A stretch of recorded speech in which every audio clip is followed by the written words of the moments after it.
오늘은 우리 체온 관리의 중요성에 대해서 좀 말씀드리겠습니다. 암 환자일 경우에 체온이 좀 떨어질 수 있습니다. 그것은 암 환자의 경우에는 세포의 산소의 부족에 의해서 미토콘드리아에서 에너지를 생산하는 능력이 좀 약합니다. 그래서 이 체온이 떨어지게 되면 일어나는 일이 뭐냐면 면역력이 떨어집니다. 그리고 신진대사가 둔화되고 혈액순환이 잘 안 되고, 그러니까 이 암 환자는 사실은 체온도 떨어지고 면역이 점점 더 약해지는 것이죠. 그래서 특별히 암 환자뿐만 아니라 모든 사람들은 이 체온 관리가 참 중요합니다. 일반적인 사람들도 체온이 떨어지면 감염성 질환에 잘 걸립니다.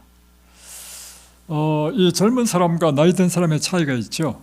그것은 젊은 사람은요, 열이 많습니다. 그래서 오늘도 제가 올 때 보니까 우리 김 형제님은 슬리퍼를 신고 왔어요, 이 겨울에. 그리고 또 어떤 청년은 보니까 양말도 안 신는 청년들도 있더라고. 이곳에 우리 입사한 사람 보면 젊었을 때는 우리 몸에 열이 많다는 것입니다. 그래서 젊은 사람들은 병에 잘 안 걸리죠. 병 걸리더라도 쉽게 극복되죠. 그러나 나이가 들면서 일어나는 일은 체온이 떨어지는 것입니다.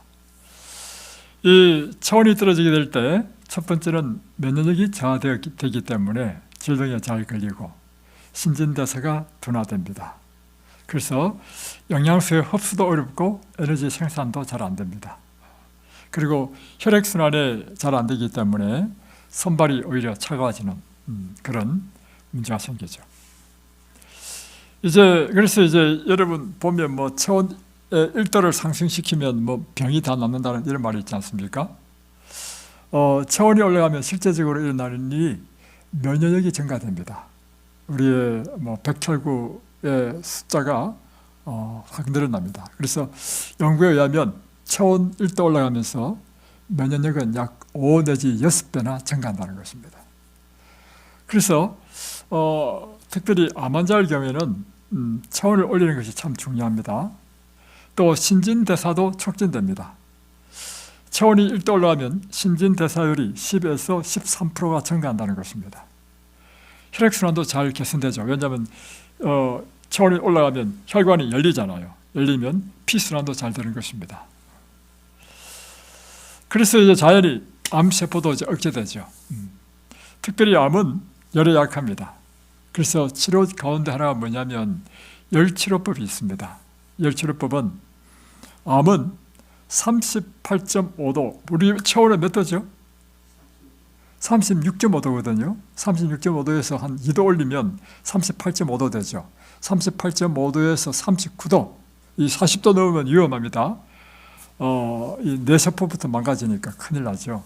그래서 38.5도, 39도, 높으면 39.5도까지 쫙 올려주면요, 암세포는 죽는다는 것입니다. 그래서 이게 열치료법이 있어요.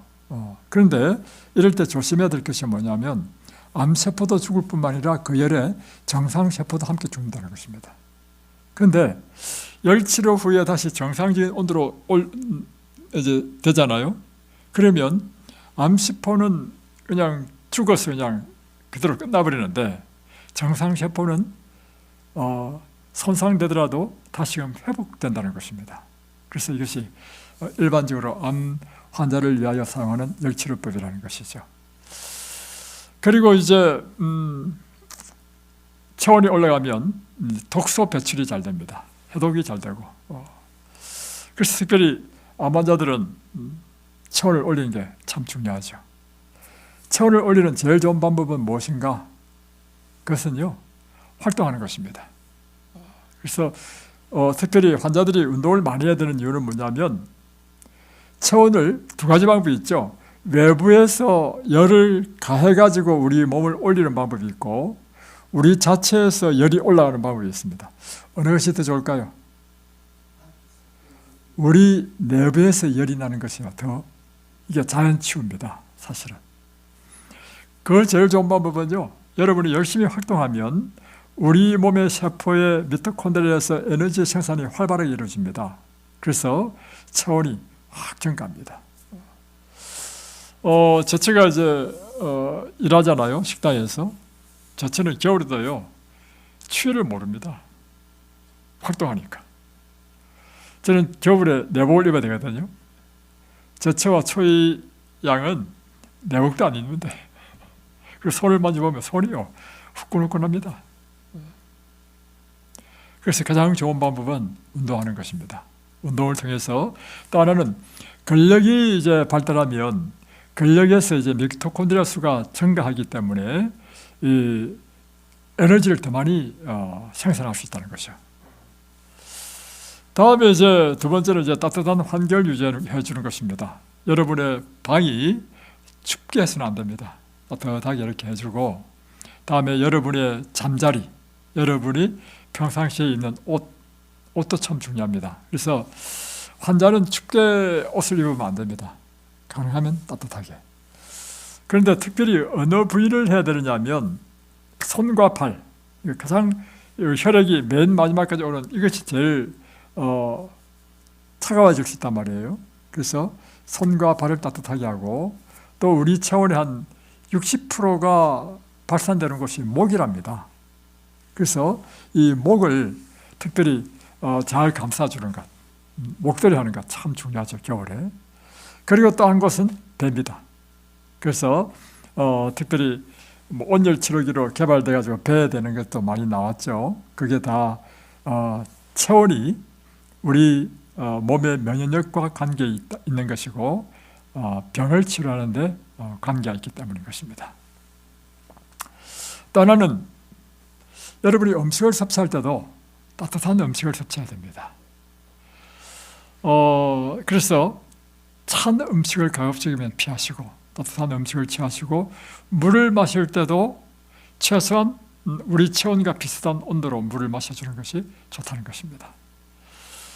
그리고 이제 그 외에 우리 체온 유지를 위해서 쓰는 보조기구들이 있죠. 그것은 우리 침대 밑에 까는 온수매트, 그리고 이 온열팩 또는 핫팩이라고 해가지고 부분을 이렇게 따뜻하게 해주는 것이 있죠. 이것도 참 체온을 올리는 좋은 방법입니다. 그리고 또 한 가지 방법은 목욕입니다.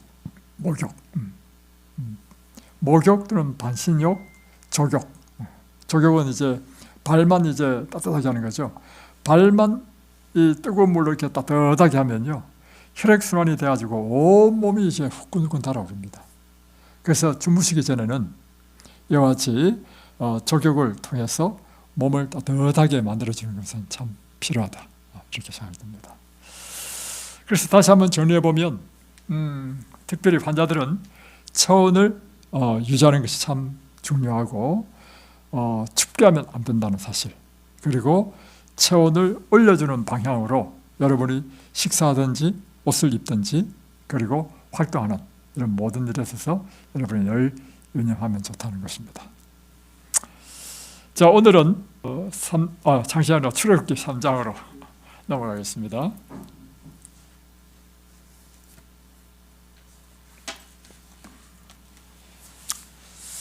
출애굽기 3장에 보면 이제 드디어 이제 하나님께서 모세를 부르시는 이야기가 나옵니다. 모세가 그의 장인 미디안 제사장 이드로의 양떼를 치더니 그때를 광야 서쪽으로 인도하여 하나님의 산 호렙에 이르매. 자, 모세가 이제 미디안 제사장 이드로의 이제 장인의 양떼를 이제 치고 있었습니다. 양떼를 치다 보면 이제 그곳에서는 풀이 부족하기 때문에 풀을 따라 움직이다 보니까 어느덧 호렙산에 이르게 된 것입니다. 자, 2절, 여호와의 사자가 떨기나무 가운데로부터 나오는 불꽃 안에서 그에게 나타나시니라. 그가 보니 떨기나무에 불이 붙었으나 그 떨기나무가 사라지지 아니하는지라. 자, 여기 보면 여호와의 사자가 떨기나무 가운데로부터 불꽃 안에서 그에게 나타나셨다 했는데, 하나님의 사자가 나타난 것이 아니고 이 떨기나무가 불이 타는데 그 불타면 나무는 재가 돼서 사라져야 되잖아요. 그죠? 근데 이 나무는 불이 타는데 나무가 계속해서 타는 거예요. 이것은 특별한 경우죠. 이렇게 해서 하나님께서 당신이 나타나셨다는 것입니다. 3절, 이에 모세가 이르되 내가 돌이켜 가서 이 큰 광경을 보리라. 떨기나무가 어찌하여 타지 아니하는고 하니, 그러니까 모세가 놀라서 이상하다. 왜 떨기나무가 불이 붙으면 재가 돼야 되는데 재가 안 되고 계속해서 타냐? 그러면서 이제 신기해서 그 떨기나무를 보려고 이제 몸을 돌이켜서 딱 가는데, 자, 그때 4절, 여호와께서 그가 보려고 돌이켜오는 것을 보신지라. 하나님이 떨기나무 가운데서 그를 불러 이르시되 모세야 모세야 하시매 그가 이르되 내가 여기 있나이다. 자, 그러니까 이제 하나님께서 이제 모세를 부르는 거야. 모세야 모세야 불렀습니다. 여기서 보면 2절에 여호와의 사자라고 했고 4절에는 여호와께서라고 했습니다. 그러므로 여호와의 사자라고 표현된 것은 무엇을 의미하냐면 여호와 하나님을 나타낸다는 것을 나타내죠. 그리고 하나님께서 모세를 불렀습니다. 그러니까 모세가 제가 여기 있나이다. 5절, 하나님이 이르시되 이리로 가까이 오지 말라. 내가 선 곳은 거룩한 땅이니 내 발에서 신을 벗어라. 가까이 오지 마라. 내 선 땅은 거룩한 곳이니 내 발에 신을 벗어라. 그러면서 6절에 하나님께서 말씀하십니다. 또 이르시되 나는 내 조상의 하나님이니 아브라함의 하나님, 이삭의 하나님, 야곱의 하나님이니라. 모세가 하나님 배웠기를 두려워하여 얼굴을 가리매. 그러면서 하나님께서 말씀하시기를 나는 아브라함의 하나님, 이삭의 하나님, 야곱의 하나님이다. 이렇게 이제 자신을 나타낸 것입니다. 그러니까 모세가 그 말 듣고 두려움을 가졌습니다. 자, 7절, 여호와께서 이르시되 또 여호와께서 말씀하십니다.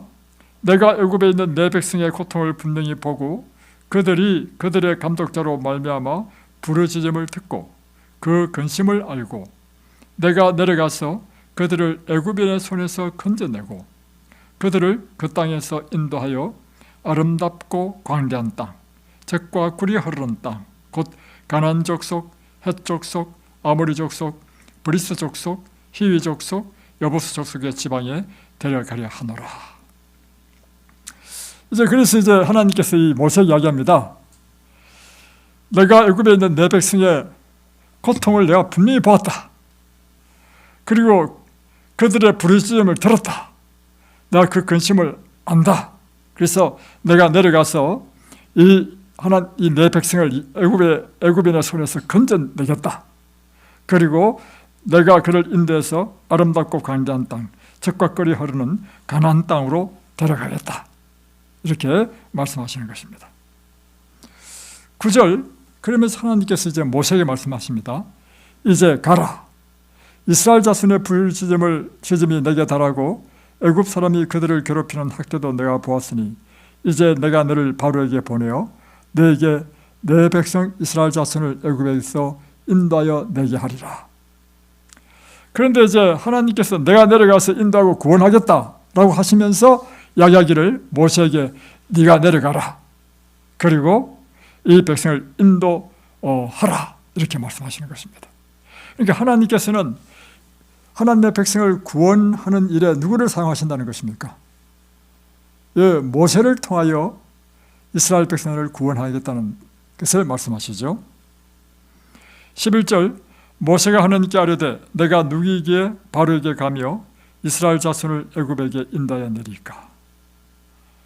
그러니까 모세가 아이고 하나님, 제가 무엇인데 제가 애굽에 내려가서 이스라엘 백성을 구원할 수 있겠습니까?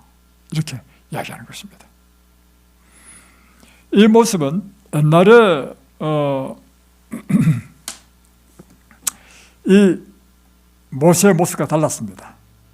40년 전에 모세는요, 자기 스스로 이스라엘 백성들을 구원하기 위하여 자기 힘과 능력으로 애굽 사람을 때려 죽이고 그리고 전쟁을 통해서 이스라엘 백성을 해방시키려 했습니다. 그런데 40년이 지나서 이제 80이 된 모세는요, 완전히 다르게 바뀌었습니다. 뭐라고 하냐면 내가 누구길래 내가 바로에 가며 또 이스라엘 자손을 애굽에서 인도하여 낼 수 있습니까? 나는 그런 능력이 못 된다는 것이죠. 그러니까 12절 하나님 말씀하십니다. 내가 반드시 너와 함께 있으리라. 내가 그 백성을 애굽에서 인도하여 낸 후에 너희가 이 산에서 하나님을 숨기리니 이것이 내가 너를 보낸 증거니라.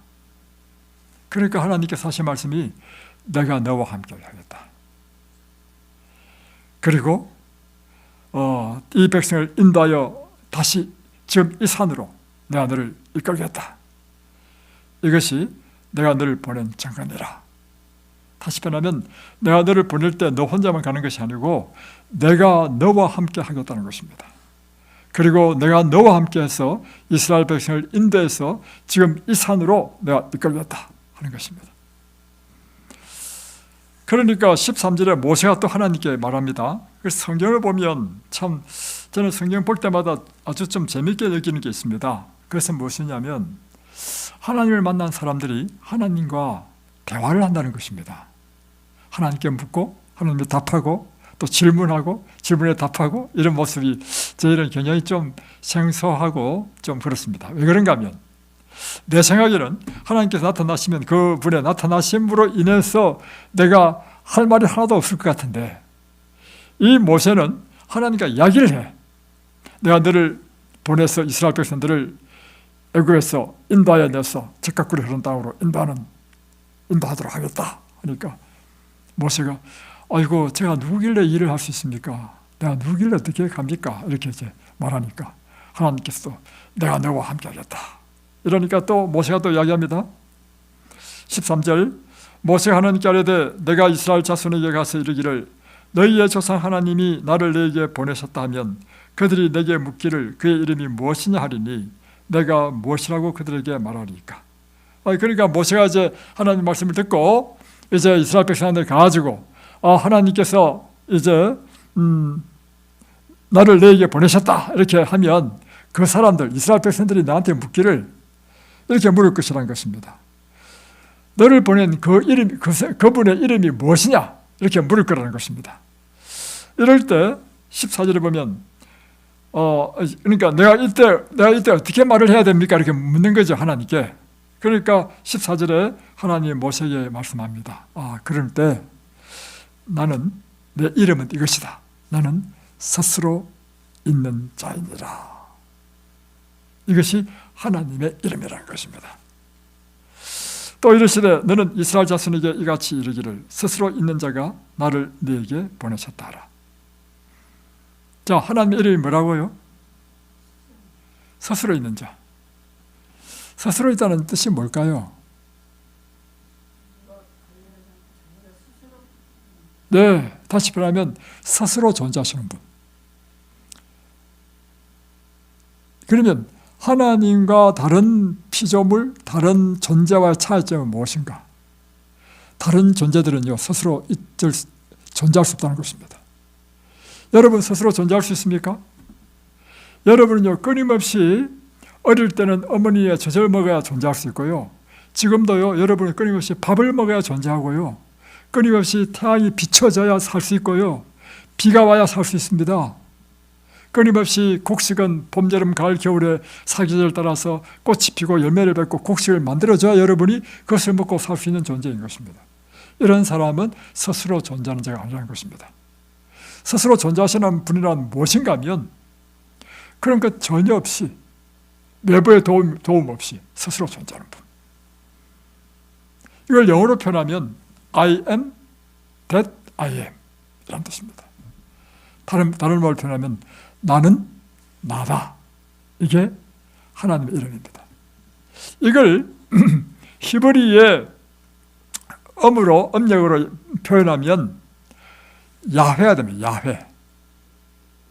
그리고 이 야훼를 이 영어로 번역한 것이 1901년에 미국 성서공회에서 번역하기를 여호와로 번역했습니다. 그러니까 여호와라는 의미는 뭐냐면 나는 스스로 있는 자라고 하는 하나님의 이름이 여호와라는 것입니다. 그래서 15절에 보면 하나님이 또 모세에게 이르시되 너는 이스라엘 자손에게 이같이 이르기를 너희 조상의 하나님 여호와, 이러면서 이제 드디어 하나님의 이름을 I am that I am, 나는 스스로 있는 자를 여호와라고 이렇게 표현한 것입니다. 곧 아브라함의 하나님, 이삭의 하나님, 야곱의 하나님께서 나를 너에게 보내셨다 하라. 이는 나의 영원한 이름이요 대대로 기억할 나의 칭호니라. 그래? 그러면 그들에게 이야기하라. 내 이름은 여호와다. 이 이름은 영원한 이름이고 대대로 기억할 나의 칭호, 나를 부르는 호칭이다. 이렇게 한 것입니다. 그리고 16절, 이제 하나님께서는 모세에게 이제 모세가 해야 될 일을 말해주고 있습니다. 너는 가서 이스라엘 자녀들을 모으라. 일단 이스라엘 자녀들을 모으라는 것입니다. 그리고 그들의 이르기를 여호와 너희 조상의 하나님 곧 아브라함과 이삭과 야곱의 하나님이 내게 나타나 이르시되 내가 너희를 돌보아 너희가 애굽에서 당한 일을 확실히 보았노라. 내가 말할거니와 내가 너희를 애굽의 고난 중에서 인도하여 내어. 자, 이스라엘 백성들을 모으고 하나님께서 이 애굽에서 너희 고난 중에서 이끌어내어서 젖과 꿀이 흐르는 땅, 곧 가나안 땅으로 가도록 할 것이다. 이것을 좀 전하라고 하는 것입니다. 18절, 그러면 그들이 내 말을 들으니 너는 그들의 장로와 함께 애굽 왕에게 이르기를. 이제 또 이 사람들이 이제 모세가 이스라엘의 장로와 함께 누구한테 가야 되느냐면 애굽 왕에게 가야 되는 것입니다. 애굽 왕에게 가서 히브리 사람의 하나님 여호와께서 우리에게 임하셨은즉 우리가 우리 하나님 여호와께 제사를 드리려 하오니 사흘 길쯤 광야로 가도록 허락하소서 하라. 그러니까 이제 모세가 해야 될 일, 첫 번째, 장로들을 모으고 그들에게 하나님께서 나타나셔서 우리를 이 애굽에서 탈출해서 젖과 꿀이 흐르는 가나안 땅으로 인도한다고 한다.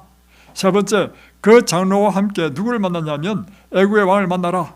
그리고 애굽 왕에게 말하기를 우리의 하나님 히브리의 하나님이 나타나셔서 우리에게 예배를 드리려 한다. 그래서 3일쯤 우리가 이 제사를 드리러 광야로 가야 되겠다. 허락해 달라고 요청하라는 것입니다. 19절, 그러면서 하나님께서는 그 결과가 어떻게 될지를 말씀하십니다. 내가 노니 강한 손으로 치기 전에는 애굽 왕이 너희가 가도록 허락하지 아니하다가, 이렇게 하면 애굽 왕이 허락한다는 것입니까? 허락 안 한다는 것입니까? 허락 안 한다는 것이죠. 그러니까 하나님께서 이적으로 내가 내 손을 들어 애굽 중에서 여러 가지 이적으로 그날을 친 후에야, 그러니까 10가지 장을 내려가지고 이 애굽을 초토화시킨 다음에야 할 수 없이 너희를 보낼 것이다. 이 말이에요. 21절, 내가 애굽 사람으로 이 백성에게 은혜를 입게 할지라 너희가 나갈 때 빈손으로 가지 아니하리니 하면서 이제 뭐냐면 이 애굽을 나갈 때 너의 이웃에게 금과 폐물과 옷과 모든 귀중한 걸 다 구하라. 그러면 그들이 다 줄 것이다. 그래서 많은 재물을 이끌고 이 애굽에서 이제 탈출할 것이다. 이것이 하나님께서 모세에게 하신 말씀입니다.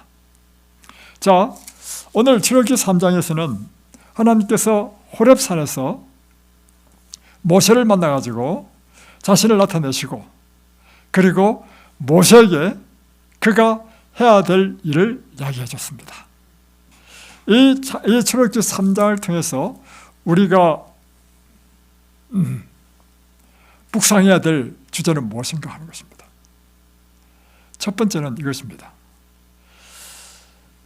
출애굽기 3장 1절에 보면 모세가 그의 장인 미디안 제사장 이드로의 양떼를 치더니 그때를 광야 서쪽으로 인도하여 하나님의 산 호렙에 이르렀다.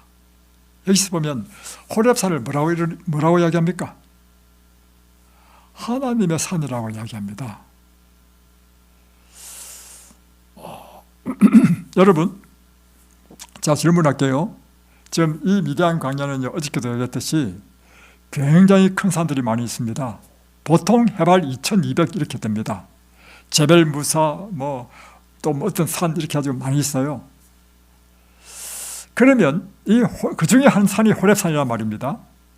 이 호렙산은 처음부터 하나님의 산이라고 불렸을까요? 아니면 이 출애굽기 3장의 사건 이후에 모세가 이름을 붙인 것이 하나님의 산 호렙이었을까요? 이 호렙산은요, 처음에는 다른 산들과 똑같은 여러 산들 중에 하나였습니다. 여러 산들 중에 하나고 그 산의 이름이 호렙이었습니다. 그런데 3장 1절을 보면 하나님의 산이라 되어 있는 것입니다. 왜 하나님의 산이라고 불려졌는가?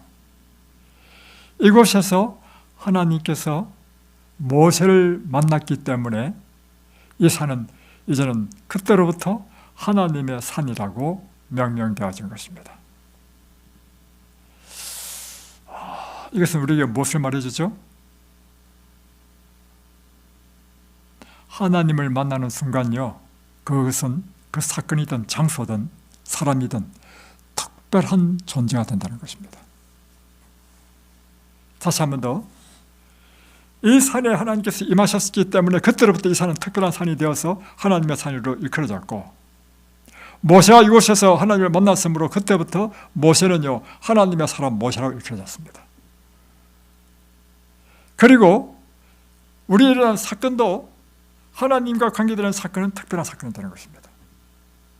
예를 들면 야곱이 이제 바단 아람으로 도망가다가 그가 어느 밤중에 루스라는 땅에서 밤을 지내게 되죠. 그래서 돌을 베고 잠을 자게 되었습니다. 그날 밤에 꿈속에서 사닥다리가 쫙 나타나면서 하나님의 보좌가 보이고 천사가 이 사닥다리를 오르락내리락 하는 걸 보았고 하나님께서 야곱에게 축복하는 이야기를 들었습니다. 이 꿈을 꾸고 난 다음에 야곱이 하는 일이 뭐냐면, 이곳이 베델이다. 그러니까 루스라는 땅에 이름이 있었는데 땅 지명을 바꿔버려요. 무엇으로? 베델로. 베델이라는 뜻이 뭐냐? 하늘의 문이라는 뜻도 되고, 하나는 하나님의 집이라는 뜻도 됩니다. 알고 보니 이 장소가 보통 장소가 아니고 하늘과 연결된 곳이구나, 하늘의 문이구나, 하나님의 집이구나. 그때부터 이 장소는요, 베델이라 불려진 것입니다. 여러분이 하나님을 만나는 순간 여러분은 그 이전의 사람과 다른 사람이 되는 것입니다. 하나님이 임재하시면 그 장소는 그때부터 다른 장소가 되어버려요. 특별한 장소가 된다는 사실입니다. 하나님은 생명이십니다. 모든 생명은 하나님에서 나오죠. 하나님은 의미이자 목적이십니다. 하나님은 우리에게 진정한 참 의미와 목적을 주시는 분이시기 때문입니다. 하나님은 질서의 하나님이시죠. 그분은 아름다움의 하나님이시죠. 그분은 가장 존귀한 분이시죠. 거룩한 분이시고 영원한 분이십니다. 그러므로 하나님이 임재하시면, 하나님이 나타나면 그때부터 모든 질서가 바뀌어버리는 것입니다. 창세기 1장에 보면 이 세상의 창조의 사역에도 보면 처음에는 이 지구는요, 혼돈하였다, 공허하였다, 흑암의 사회였다. 이 말은 뭐냐면 혼돈, 질서가 없다는 것입니다. 공허하였다, 텅 비어있는 아무것도 없는 존재였습니다. 그리고 어둠의 사회였습니다. 깜깜했다는 것입니다. 그런데 창세기 1장 2절에 보면 하나님께서 나타나셔서 빛이 있으라 라고 선언한 순간 이 어둠이 싹 사라지고 밝음으로 충만해졌습니다. 모든 혼돈은 사라지고 질서가 하나 둘씩 잡히기 시작합니다. 그래서 하나님께서는 그때부터 질서를 세우죠. 물은 땅 위의 물과 땅 아래 물로 나뉘라. 그리고 무천 드러나라. 그 무천은 여러 가지 식물들이 자라게 하라. 하늘은 공중의 새와 또 물에는 물의 생물이 있게 하라 하니까 새들이 나르고 다음에 물고기가 생기고 하면서 이 공하고 혼돈했고 어두웠던 이 지구는요, 빛으로 그리고 질서정연하게 아름다움으로 모든 생물로 충만한 땅이 된 것입니다. 무엇이 이렇게 바뀌었습니까?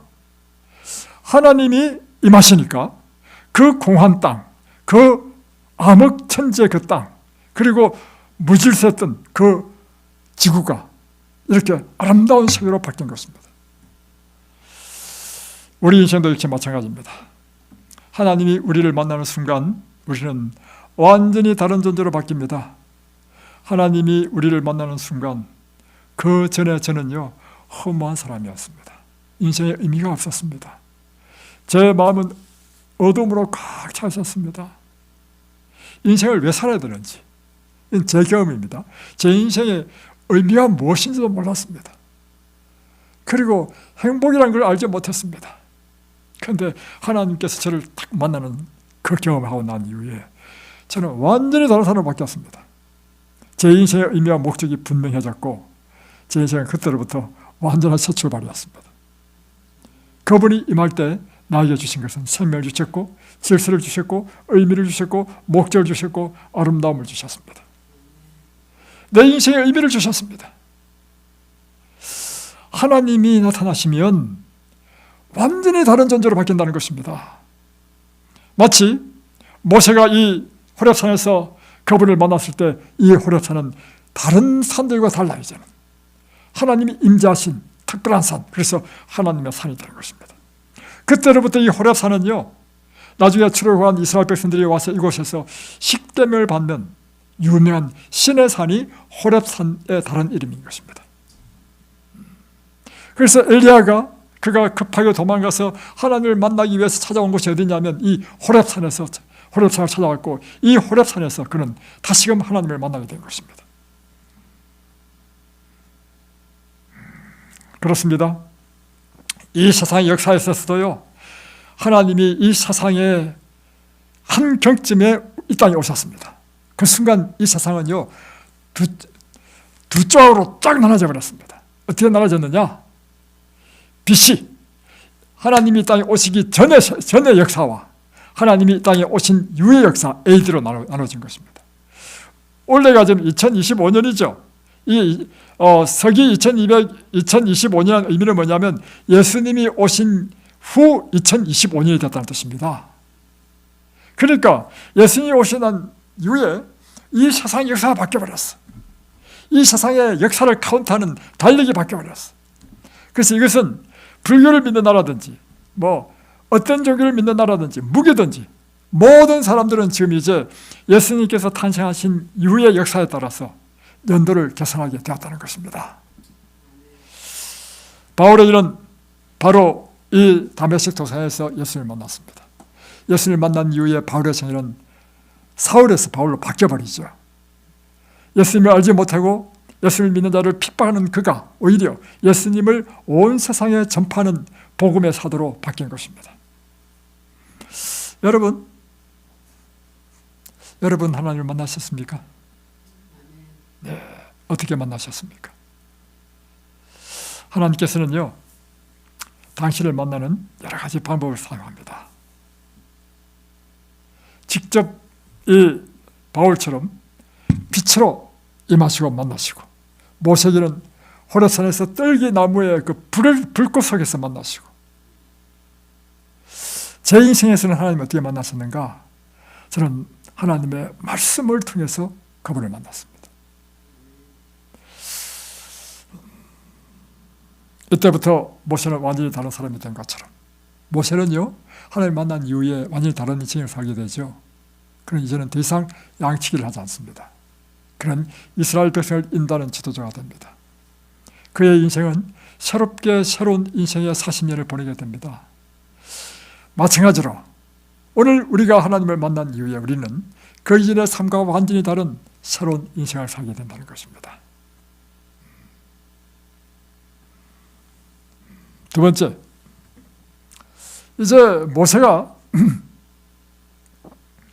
이 떨기나무가 불이 붙었는데 불이 안 끄죠. 그래서 신기해서 이제 떨기나무를 향해서 걸어가니까 하나님께서 말씀하시는 것입니다.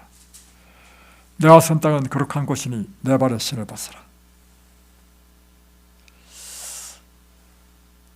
여호수아 5장에 보면 여호수아가 이런 새벽에 예수님을 만납니다. 예수님을 만날 때 예수님께서 여호수아에게 하신 말씀도 동일한 것입니다.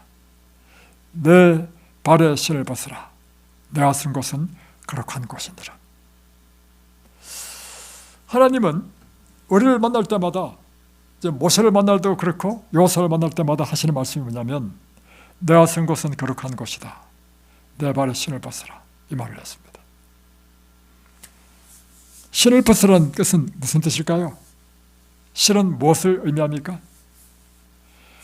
우리가 신발을 신는 이유는 뭐냐면 우리 발을 보호하기 위한 것이죠.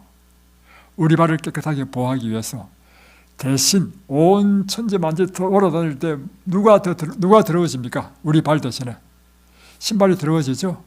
그처럼 신발이란 것은 더러움을 나타내는 것입니다. 그렇기 때문에 하나님께서 신발을 벗으라는 의미는 뭐냐면 하나님은 거룩한 분이시라는 것입니다. 그렇기 때문에 거룩함은 더러움, 불결함과 함께 할 수 없는 것입니다. 그래서 내 발의 모든 더러움과 불결함을 벗어버리라. 그래서 내 발에 신을 벗으라는 것입니다. 여러분, 우리가 하나님을 만날 때 우리가 반드시 기억해야 될 것은 우리의 더러움을 벗어버려야 됩니다. 하나님은 존귀하시고 위대하시고 완전한 의이십니다. 그래서 그분께 나아갈 때는 언제나 마땅한 존경과 경외심으로 나아가야 합니다. 하나님 앞에 우리의 태도는요, 경건해야 됩니다. 그래서 하나님 앞에 불경한 말이나 태도를 취해서는 안 된다는 것입니다. 그래서 히브리인들은요, 심지어 여호와라고 하는 하나님의 이름을 부르는 것도 함부로 부르기를 꺼려했습니다. 그래서 여호와 대신에 아도나이, 주님이라고 대신 불렀습니다. 그만큼 하나님을 경외한다는 뜻이죠.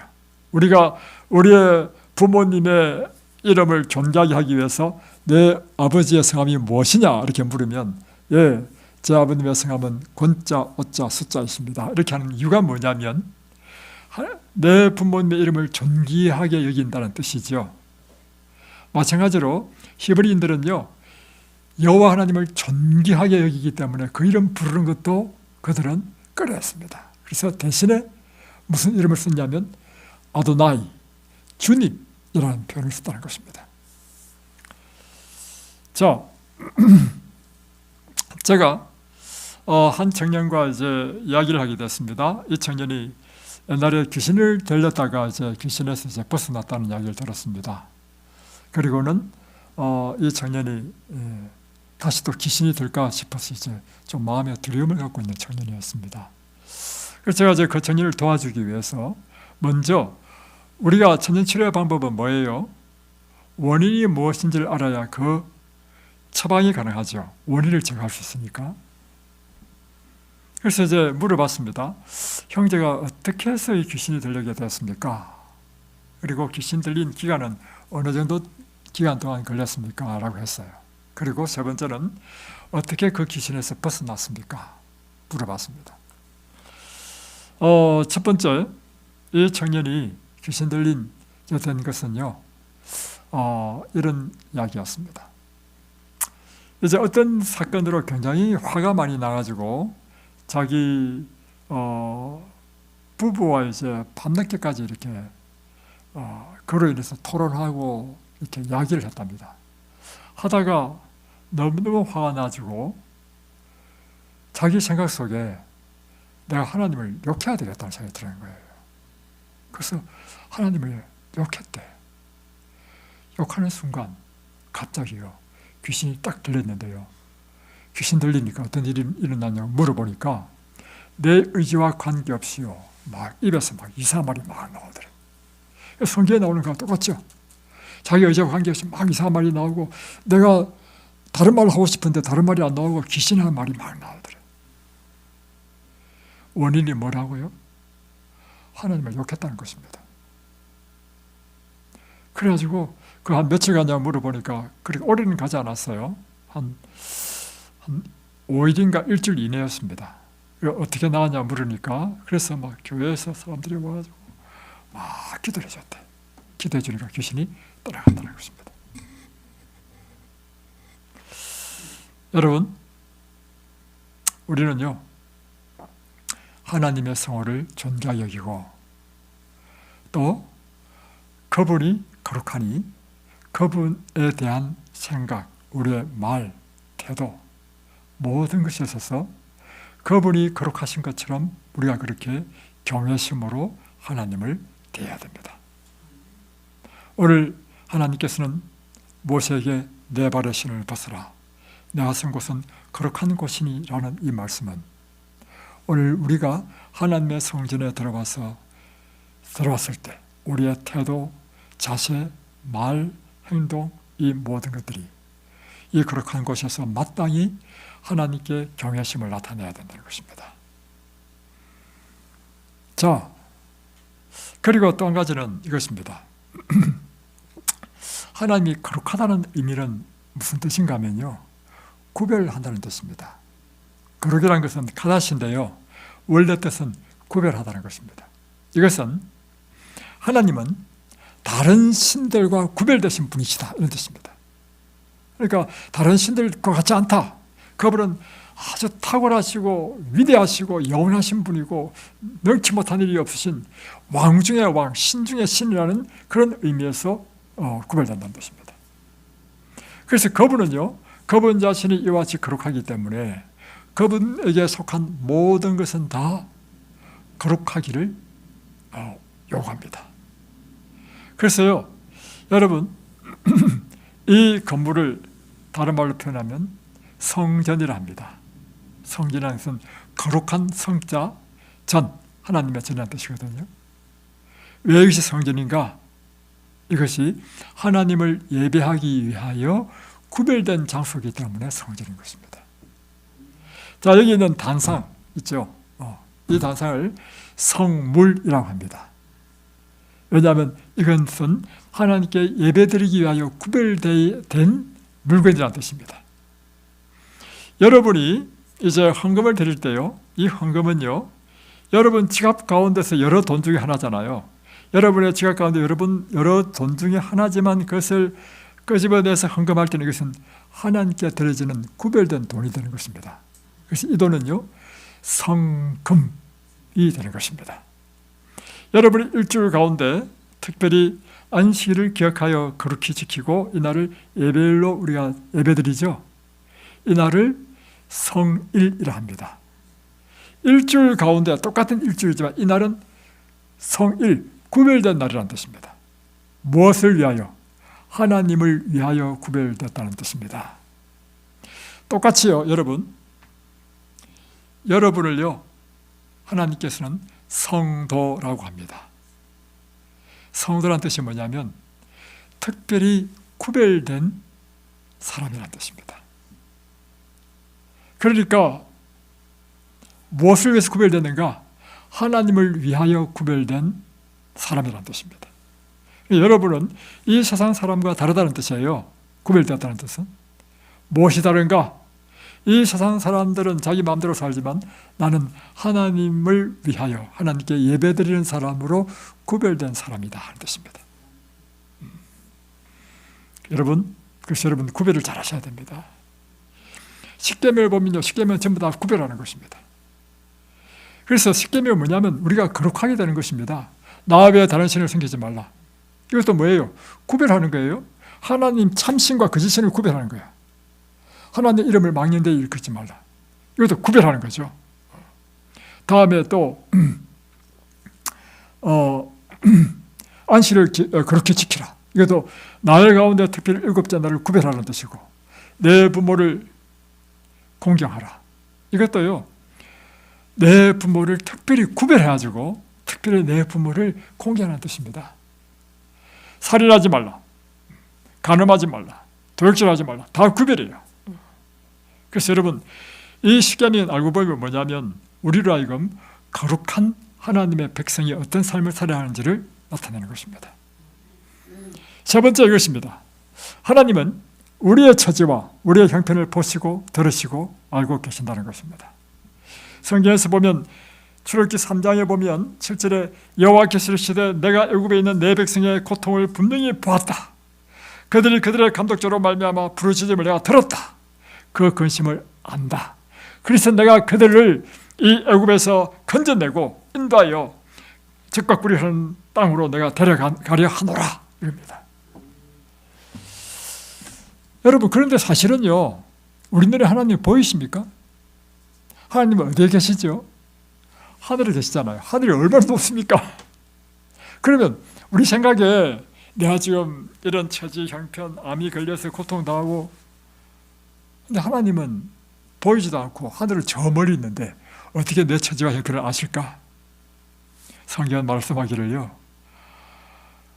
내 처지와 형편을 내가 다 보고 있다, 내가 듣고 있다, 내가 안다 하는 것입니다.